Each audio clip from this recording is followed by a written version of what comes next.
கேள்வி பார்வையாளருக்கு வணக்கம். நேர்காணலில் நாம் சந்திக்க இருக்கும் சிறப்பு விருந்தினர் உச்சநீதிமன்ற வழக்கறிஞர் கேஸ்டோ.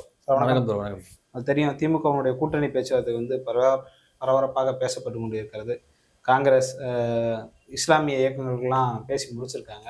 நம்ம முக்கியமாக பார்த்தோம்னா விசிகா இந்த தேர்தலில் எப்படிலாம் அணுகுமுறை செய்வாங்கன்றதான் பல்வேறு கேள்விகள் இருக்கிறது. திருமாவளவன் அவர்கள் கூட அவங்களுடைய கட்சியை பலப்படுத்தியிருக்காங்க. கடந்த சட்டமன்ற தேர்தலில் 6 தொகுதி திமுக கூட்டணி ஒதுக்கப்பட்டிருந்தாங்க. ஆனால் இந்த தடவை இரட்டை இலக்கத்தில் எங்களுக்கு தொகுதி வேணுன்ற மாதிரியான பல்வேறு கோரிக்கை கூட இருக்கிறது. இப்படி பார்க்குறீங்க? தமிழக அரசியல் 2026 தமிழ்நாடு சட்டமன்ற தேர்தல் மிகப்பெரிய தாக்கத்தை எழுச்சி தமிழர் தொல் திருமாவளவர்கள் ஏற்படுத்துவார். இந்த தேர்தலில் ஒரு முக்கியமான நாயகன்ல அவர் ஒருத்தர், நட்சத்திர நாயகன், super star of Tamil Nadu politics. அது எந்த மாற்று கருத்துமே கிடையாது. Super star of Tamil Nadu elections 2026 எழுச்சி தமிழர் தொல் திருமாவளவர்கள். விசிகா தோழர்கள், விசிகா தொண்டர்களுடைய மிகப்பெரிய பணி இந்த தேர்தலோட மிகப்பெரிய தேவையா இருக்கு. எப்படி நான் சொல்றேன்னா, இன்னைக்கு 234 தொகுதியிலையுமே இருக்கக்கூடிய ஒரே கட்சி திமுக ஆளுங்கட்சி. அது கண்டிப்பா இருக்கும். 234 தொகுதியில கண்டிப்பா இருக்கும்.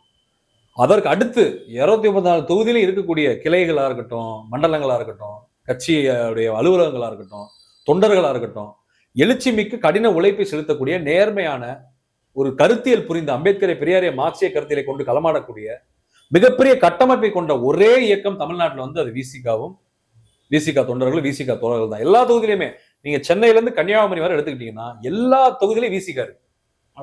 அது பெரும்பான்மை பறையர் சமூகம் எங்க வாழுதோ அங்கதான் இருக்குன்னு சொல்லக்கூடாது. விசிகா என்பது பறையர் சமூக கட்சி அல்ல. அது தமிழ்நாட்டில் அனைத்து மக்களுக்குமான கட்சி, தமிழர்களுக்கான கட்சி, ஒரு பொது கட்சி. எழுச்சி தமிழர் தொல் திருமாவளவரும் பறையருக்கான தலைவர் கிடையாது. அவர் SC/ST தலைவர் மட்டும் கிடையாது. அவர் எல்லா சமூக மக்களுக்குமான தமிழ் இனத்துக்கான ஒரு தமிழ் எழுச்சியின் அடையாளம், ஒரு ஒப்பற்ற போராளியா அன்னைக்கு புரட்சியாளரா எழுச்சி தமிழர் தொல் திருமாவளவர்கள் இருக்கிறார். ஓகே, என்ன நான் சொல்றேன், வாழும் பெரியார், அம்பேத்கர், மார்க்ஸ் வச்சுக்கோங்க.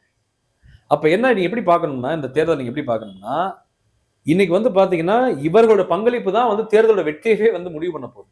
அது எப்படின்றத விவரிக்கிறேன் நான் உங்களுக்கு. அப்ப இந்த பகுதியில பறையர் சமூகம் வாழ்ந்துதான் அங்கதான் விசிகா இருக்கும், மிச்ச பகுதிகளில் பறையர் சமூகம் இல்ல அங்க இருக்காது அப்படின்னு சொல்லக்கூடாது. நீங்க பறையர் சமூகத்தை பொறுத்தவரை பாத்தீங்கன்னா அந்த சமூகம் மட்டும் இல்ல, நீங்க அம்பேத்கரை, பெரியாரை, மார்க்சிய கருத்தியலை கொண்டு ஜனநாயக சக்தி, மதசார்பற்ற சக்திகள் எல்லா பகுதியிலையும் தமிழ்நாட்டில் இருக்கிறாங்க. எல்லா தொகுதியிலுமே இருக்கிறாங்க. 234 தொகுதியிலையும் இப்படிப்பட்ட ஒரு கருத்தியல் சிந்தனை கொண்ட மக்கள் தான் அங்க 90% மேல இருக்கான். அதனால யாரையுமே விசிகா ஒரு சமூக கட்சியா பார்க்கல. இது ஒரு கருத்தியல் கட்சியாவும் ஒரு ஜனநாயக சக்தியாவும் தான் பாக்குறாங்க. அப்ப எல்லா மக்களுமே அதை ஓட்டு போடுவாங்க விசிகா. நீங்க பான சின்னமா இருக்கட்டும், நீங்க உதயசூரியன் சின்னமா இருக்கட்டும், அவங்க விசிகா தான் பார்ப்பாங்க. எழுச்சி தொல் திருமாவளவர்கள் தன்னோட தலைவராக தான் எல்லா மக்களும் பார்க்கறான். ஓபிசியும் பார்க்கறான், SC/ST பார்க்கறான், இஸ்லாமியர், கிறிஸ்தவர்களும் பார்க்கறான், பெண்கள், மாணவர்கள், இளைஞர்கள் எல்லா செக்ஷனுமே பார்க்கறான். அப்படிதான் பார்க்கறான். அப்ப எப்படின்னா இவன் என்ன நினைக்கிறான்னா விசிகா தனி தொகுதி கொடுத்தா அது வெற்றி பெறாது, பொது தொகுதி கொடுத்தா அது வெற்றி பெறாது, தனி தொகுதி கொடுத்தா தான் அது வெற்றி பெறும். இப்படிதான் ஒரு கால்குலேஷன் போடுவாங்க. தனி தொகுதி கொடுத்தா வெற்றி பெறாதுன்னு பேசுறதுலாம் இருக்கான், வைத்தியக்காரங்க இருக்காங்க. ஓகே, நான் என்ன சொல்றேன்னா, நீங்க தனி தொகுதி கொடுங்க, பொது தொகுதி கொடுங்க, 2 தொகுதி கொடுத்தாலும் விசிகாவால் இன்றைய சமகால அரசியல்ல வெற்றி பெற முடியும். கலைஞர் அப்படிதான் இருக்கா? கலைஞர் அப்படிதான் இருக்கு. அதான் நான் சொல்றேன், அதுதான் விளக்கம் கொடுத்துட்டு இருக்கேன் நான் உங்களுக்கு. விசிகா என்பதை பறையர் சமூக கட்சியா பார்க்காதீங்க. அது எல்லாருக்குமான கட்சியாக மாறி பல ஆண்டுகள் ஆகிவிட்டது. அது பல பேர் புரிய மாட்டேங்குது. இந்த எழுச்சி தமிழர் தொல் திருமாவளவர்களை எல்லாரும் தான் ஆதரிக்கிறோம். ஓபிசி ஆதரிக்கிறோம், இஸ்லாமியர்கள், கிறிஸ்தவர்கள், பெண்கள், மாணவர்கள், இளைஞர்கள், முதல் தலைமுறை ஓட்டர்ஸ் எல்லாருக்குமே ஒரு எழுச்சி நாயகன் அவர் இருக்கிறார். ஒரு நம்பிக்கை நட்சத்திரமா இருக்கிறாரு. முக்கியமா சொல்ல போனா ஒடுக்கப்பட்ட, தாழ்த்தப்பட்ட, ஏழை, எளிய, நலிந்த, விளிம்பிலை சாமானிய மக்கள், சிறுபான்மையின மக்கள், பிற்படுத்தப்பட்ட பட்டியல் சமூக மக்கள் அனைவருக்குமான தலைவராக தான் அவர் இருக்கிறார். எல்லா உரிமைகளுக்காக தான் நாடாளுமன்றத்தில் பேசுறாரு. இன்னைக்கு விசிகாவுடைய எம்எல்ஏக்கள் இருக்கிறாங்க. பனையூர் பாபு அவர்களா இருக்கட்டும், SS பாலாஜி அவர்களா இருக்கட்டும், அதுக்கடுத்து ஆளூர் சானவாசா இருக்கட்டும், சிந்தனை செல்வன் அவர்களா இருக்கட்டும், தமிழ்நாடு சட்டமன்றத்துல எல்லா மக்களுக்குமான குரலா தான் அவங்க ஒழிக்கிறாங்க. அந்த சமூகத்துக்கான குரலா அவங்க ஒழிக்கல. சொல்றது அவங்களுக்கு இப்ப அந்த பர்டிகுலர் கம்யூனிட்டிக்கு தான் நான் பேசுவேன், நான் தமிழக உரிமைகளுக்கான பேச மாட்டேன், அப்படி கிடையாது. இன்னைக்கு RSS பாஜக யார் களமாறுறா, இந்தியா லெவல்ல உறுதியா களமாறுறது யார் கருத்தியல் அடிப்படையில்? விசிகா தொண்டர்கள், எழுச்சி தமிழர் தொல் திருமாவளவர்கள். அப்ப இப்படிலாம் நீங்க பார்க்கும்போது நீங்க தனி தொகுதி மட்டும் கிடையாதுங்க. நீங்க விசிகா தனி தொகுதி தான் கொடுப்பாங்கன்னு வச்சுக்குவோம். நீங்க தனி தொகுதி கொடுத்தாலும் விசிகா ஜெயிக்கும், பொது தொகுதி கொடுத்தாலும் ஜெயிக்கும் நான் நம்புறேன். அதுதான் கலை யதார்த்தம். நீங்க பொது தொகுதி கொடுத்து திமுக கூட்டணியில் விசிகா இருந்து களமாடும் போது கண்டிப்பா விசிகா தனிப்பெரும்பான்மை வெற்றி பெறும். பயங்கரமான ஓட்டு வாக்கு தேசத்துல வெற்றி. நீங்க பாருங்க, இப்ப நான் என்ன சொல்வேன்னா விசிகாவுக்கு 10 சீட்டு கூட கொடுங்க. இல்ல எந்த அடிப்படையில சொல்றீங்க? அவங்களும் உளவுத்துறையெல்லாம் வச்சிருப்பாங்க. நான் என்ன சொல்றேன்னா தோழர், எல்லா மக்களுமே ஓட்டு போட தயாரா இருக்கான் விசிகாக்கு. அப்ப உங்களுக்கு என்ன பிரச்சனை? 10 சீட் கொடுங்க, ஒரு பொது தொகுதியும் கொடுங்க, என்ன இருக்குதுல்ல? இல்ல இப்போ உள்ள சூழலுக்கு சரியாகுமான்னு கேட்கிறேன். தொடர் நான் என்ன சொல்றேன்னா, கண்டிப்பா OPS சரியாகும், வரமா கண்டிப்பா சரியாகும். நீங்க 6 தொகுதி கொடுக்குற மாதிரி பிளான் பண்ணிருக்கீங்கன்னு வச்சுக்கோங்க, 5 கொடுக்குற மாதிரி பிளான் பண்ணிருந்தா கூட எக்ஸ்ட்ரா நீங்க 4 கூட பொது தொகுதி கொடுங்க, விசிகா ஜெயிச்சு காமிக்கும். எனக்கு நம்பிக்கை இருக்கு, விசிகா மேல எனக்கு நம்பிக்கை இருக்கு, மக்கள் மீதே எனக்கு நம்பிக்கை இருக்கு, தமிழக மக்கள். அதான் நான் சொல்றேன் தோழர். இப்ப என்னன்னா, நான் அதுக்கு தான் விளக்கம் கொடுக்குறேன். நீங்க பொது தொகுதியே விசிகா கொடுத்தா கூட நீங்க பட்டியல் சமூகம் தான் நிக்கணும் அப்படிலாம் கிடையாது. பொது தொகுதியே கொடுத்தா கூட விசிகாவோட கேண்டிடேட் நீங்க யார வேணாலும் போடுங்க, ஓபிசில போடுங்க, அந்த கட்சியில எல்லாரும் தான் இருக்கிறான் விசிகால.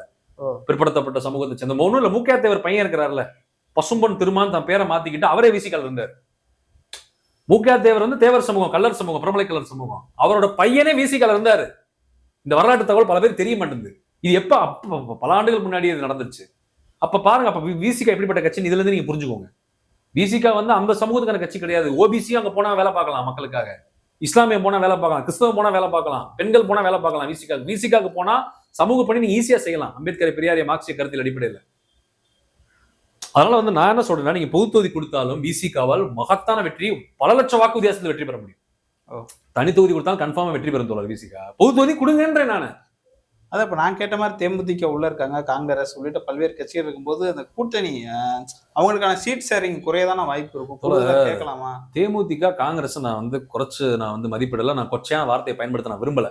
எனக்கு 1000 விமர்சனம் அவங்க 2 பேருமே இருக்கு, கடுமையான விமர்சனங்கள் எனக்கு இருக்கு. ஆனா அவங்கள தயவுசெய்து விசிகாவோட கம்பேர் பண்ணாரு.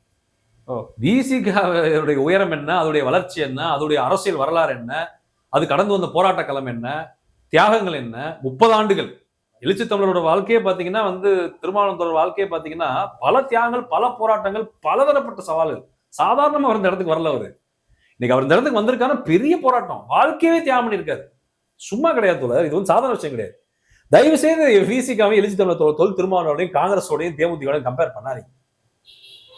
அது வந்து இது வந்து மலை, இமயமலை, அது வந்து மடு, ரெண்டுக்கும் வித்தியாசம் இருக்கு. ஓகே, நான் என்ன சொல்றேன்னா, நீங்க தேர்தல் பணி, களப்பணியா இருக்கட்டும், திமுக தொண்டர்கள் கடுமையா பண்ணுவாங்க, திமுகவுடைய நிர்வாகிகள் கண்டிப்பா பண்ணுவாங்க, கடுமையா பண்ணுவாங்க. அதை விட விசிகா பண்ணும். விசிகா தொண்டர்கள், விசிகா உடைய கட்சியை சேர்ந்தவர்கள் பண்ணுவாங்க. அவங்களுக்கு கடுமையா உழைப்பாங்க தோழர், சும்மா கிடையாது. இரவு போல வேலை பார்ப்பான் விசிகா. நான் பார்த்திருக்கேன் எல்லா தொகுதிகளையும் எப்படி வேலை பார்ப்பாங்க. நம்ம கடந்த தேர்தல் எழுச்சி தமிழர் தொல் திருமாவளவன் கண்ணசைத்தால் அவன் வந்து எந்த எக்ஸ்ட்ரீம் போய் வேலை பார்ப்பான். விசிகா தொண்டர்கள், விசிகா தோழர்கள் அவங்களுடைய களப்பணி தான் பயங்கரமா இருக்கும். இரவு பகல டீ சாப்பிட்டு வேலை பார்ப்பான், சாப்பிடாம கொள்ளாம எம்பாடு வேலை பார்த்துட்டே இருப்பான். ரிசல்ட் நாளைக்கு வந்து முதல் நாளே போய் உட்காந்துருவாங்க. விசிகாவுடைய தோழர்களும் தொண்டர்களும் நாளைக்கு கால ரிசல்ட் வந்து நைட்டே போய் உட்காந்துருவாங்க தேர்தல் ஆஃபீஸ் முன்னாடி, எப்படா ரிசல்ட் விடுவீங்கன்னு சொல்லி. அந்த லெவலுக்கு அந்த தியாக உணர்வு அவங்கள்ட்ட இருக்கு, உழைப்பு, கடின உழைப்பு. தன் தலைவர் மீது அவர்கள் அந்த அளவுக்கு காதல் வச்சிருக்காங்க, நேசிப்பு வச்சிருக்காங்க. அவரும் அவங்க மேல, அந்த மக்கள் மேல, இந்த கட்சியினர் மேல அவ்வளவு உண்மையான தலைவனா இருக்கிறாரு, விலை போகாத தலைவரா இருக்கிறாரு. அந்த மக்களுக்காகவே தன் வாழ்க்கையை அர்ப்பணிச்சு தியாகம் பண்ணிருக்காரு. அதுல வந்து அப்படிதான் மக்கள் வந்து அப்படிதான் பாக்குறாங்க விசிகாவை. எழுச்சி தமிழர் தொல் திருமாவளவன் எல்லா சமூக மக்கள் தான் போய் குறைகளை முறையிடுறான், அவர் தீர்த்து வைக்கிறாரு. எல்லா பிரச்சனைகளுக்கும் நீங்க தமிழக மக்களுக்கான எல்லா பிரச்சனைக்கும் போய் நிக்கிறாரு அவரு. அந்த இந்த நிலையை அவர் அடைவதற்கு சாதாரணமா இல்ல, விஜய் அவர்கள் வந்திருக்காங்க, அதனால திருமாவளவன் ஒரு செல்வாக்கு கம்மியாயிருச்சுன்னு ஒரு கருத்து வைக்கிறாங்கல்ல. எழுச்சி தமிழர் தொல் திருமாவளவன் முன்னாடி விஜய் எல்லாம் ஒரு ஆளே கிடையாது என்னைய பொறுத்தவரை. எவனுமே ஒரு ஆள் கிடையாது என்னைய பொறுத்தவரை. புரியுதா உங்களுக்கு? இன்னைக்கு தமிழ்நாட்டுடைய நம்பிக்கை நட்சத்திரமா ஒரே ஒன்லி ஹோப்ன்ற மாதிரி இருக்காரு அவர். இவங்க எல்லாம் ஒரு ஆளா தோலாது. இவங்க விஜய் எல்லாம் ஒரு ஆளா? விஜய் அவர் முன்னாடி அவருடைய வயசு அனுபவம் இருக்கு பாருங்க. எழுச்சி தமிழர் தொல் திருமாவளவனுடைய அரசியல் அனுபவம் தான் விஜயோட வயசெல்லாம். அவருடைய அரசியல் அனுபவம் தான் இங்க பல பேருக்கு வயசா இருக்கு. புரியுதா உங்களுக்கு? இப்ப நானும் நீங்களும் பிறக்கும் போதே அவரு அரசியல் களமாடி 20 வருஷம் கடந்திருப்பாரு. அதுல வந்து அவருக்கு நிகர் யாரும் இருக்க முடியாது. இதை நம்ம புரிஞ்சுக்கணும். அதுதான் நான் சொல்றேன், இந்த 2026 சட்டமன்ற தேர்தலில் விசிகாவின் பங்கு என்பது மிகப்பெரிய பங்கு, சாதாரண பங்கா இது இருக்காது. ஏன்னா இது வந்து ஜஸ்ட் ஒரு ஜனநாயக, ஒரு எலெக்ஷன், ஒரு தேர்தல் போர் கிடையாது. இது ஒரு கருத்தியல் போர். அந்த கருத்தியல் போரில் போர்ப்படை தளபதியாக எழுச்சி தமிழர் தொல் திருமாவளவன் இருப்பார். RSS பாஜக சங்கி மாடலுக்கும், திராவிட கருத்தியலுக்கும், தந்தை பெரியாருக்கும், திமுகவுக்கும், மதசார்பற்ற ஜனநாயக சக்திகளுக்கும், முக்கியமாக விசிகாவுக்கு நடக்கிற போர் தான் அந்த தேர்தல், இந்த தமிழ்நாடு சட்டமன்ற தேர்தல். ஓகே, அதனால இப்ப 2026 தேர்தலில் திருமாவளவன் வந்து ஒரு நல்ல ஒரு மாற்றத்தை கொண்டு வருவாங்க. கண்டிப்பா தோழர். நீங்க வந்து நல்லா ஒண்ணு புரிஞ்சுக்கோங்க, விசிகா எம்எல்ஏக்கள் 4 பேர் நான் சொன்னேன்ல, அருமையா சட்டமன்றத்துல பணியாற்றி இருக்கிறாங்க. உண்மையில நான் சொல்றேன். அதுவும் பாத்தீங்கன்னா வந்து அவங்க எல்லாம் வந்து விடுப்பு கூட எடுக்கல போல. சட்டமன்றத்து அந்த இது நம்ம சட்டமன்ற ப்ரொசீடிங்ஸ்ல வந்து எந்த விடுமுறை எடுக்காம போயிருக்காங்க விசிகாவோட எம்எல்ஏக்கள். அந்த அளவு டெடிகேஷன் விசிக எம்எல்ஏக்கள். நீ ஆளூர் ஷானவாஸ் தோழர்லாம் உங்களுக்கே தெரியும் எப்படி அவருடைய இன்டெலெக்சுவல், அவர் எப்படி பேசுவாரு. சிந்தனை செல்வன் தோழர், அவர் எஸ் பாலாஜி தோழரா இருக்கட்டும், பனையூர் பாபு அவர்லாம் வந்து பாத்தீங்கன்னா அவ்வளவு நல்ல ஒரு இன்டெலெக்சுவல்ஸ், நல்ல ஒரு போராளிகள் அவங்கலாம். உண்மையிலே அந்த கட்சிக்கும் அவருக்கும் எழுச்சி தமிழர் தொல் திருமாவளவன் விசுவாசமா இந்த கட்சியில அவ்வளவு கலப்பணி ஆற்றிருக்காங்க. சும்மா கிடையாது, அவங்களாம் அந்த உயரத்துக்கு சும்மா வரல. ஆனா என்ன சொல்றேன்னா, விசிகா வந்து அவருடைய செயல்பாடுகளே பேசும், அதோட மெரிட் என்னென்ன வேலை செஞ்சிருக்காங்கன்னு அதுவே பேசும். நீங்க விசிகாவோட தொகுதிகள் போய் பாருங்க. சிதம்பரம் அவருடைய நாடாளுமன்ற தொகுதியா இருக்கட்டும், இந்த விசிகாவோட அந்த தொகுதிகள் நாகப்பட்டினமா இருக்கட்டும், இந்த தொகுதிகள்லாம் நீங்க போய் பாருங்க. அவங்க எவ்வளவு நல்லா அந்த மக்களுக்கு பணி செஞ்சிருக்காங்கன்னு உங்களுக்கே தெரியும். அதுல விசிகா என்பது ஒரு நல்ல ஒரு மாடல். அந்த மாடல் என்றுமே தமிழ்நாட்டை பாதுகாக்கும். அதுல எந்த மாற்று கருத்தும் கிடையாது. ஓகே சார், பல்வேறு கருத்துக்கள் நன்றி. நன்றி.